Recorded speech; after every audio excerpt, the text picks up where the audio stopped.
Hello mga kananay! Samahan niyo ako ulit sa paulit-ulit ng aking ganap ngayong araw. Happy Monday everyone!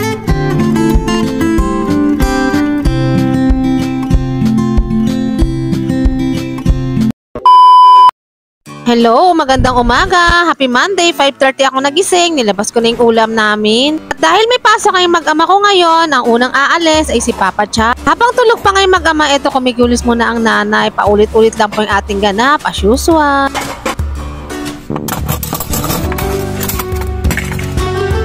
Ito ngayon napapakulo tayo, lumabas muna at nag-unat-unat muna ang nanay. Napakaganda talaga ng umaga dito sa amin. Ang lamig-lamig na nilang mga mi.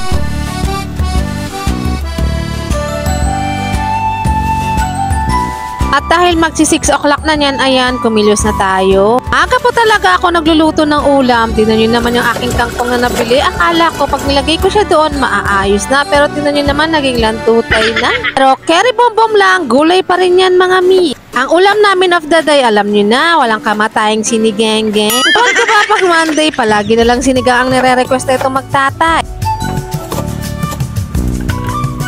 Ang gusto ko kasi, maaga ako nakakatapos ng mga gawain. Alam nyo, paulit-ulit lang naman ang mga gawain namin bilang stay-at-home nanay. Walang sweldo, napapagod, walang holiday. Minsan natutulala ka na lang talaga sa pagod. Ito nga, nagchichismisan mo na kami mag-asawa bago siya maligo. Si Papa Cha kasi ang nauunang umalis bago ang aking grade 5. Gustuin ko man makameno sa ating pamasahe dahil di rin talaga sila nagkakatugma ng schedule magtatay. Tuwan-tuwa nga ako mga kananay at palagi ko nang nababaunan ng lunch ang aking asawa. Hinugasan ko muna yung mga aking ginamit kaninang magluto. Dahil probinsya nga kami, napakabilis sumaba ng mga ligaw na damo o halaman dito sa bahay namin. Nga, kakain na kami mag-ina dahil mamaya papasok na rin si Kuya Yuan. Napahatid nga pala si Kuya Yuan sa school dahil nga wala siyang ID. Para kausapin ko daw si Kuya Guard sakaling hindi siya papasukin. Kerry boom boom, na-miss ko rin naman maghatid araw-araw sa kanya. Na-miss ko rin maghatid kay Kuya Yuan araw-araw. Talagang nilalakad ko kahit napakainit.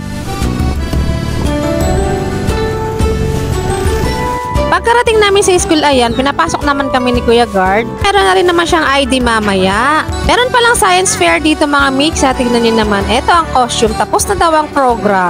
So eto na nga, naglalakad na ako pa uwi at nilalakad ko lang naman. So tignan niyo naman kung gaano kaganda yung paligid. Mamaya na tayo babalik, 5:30. Follow for more vlogs. Salamat sa pagsama and God bless!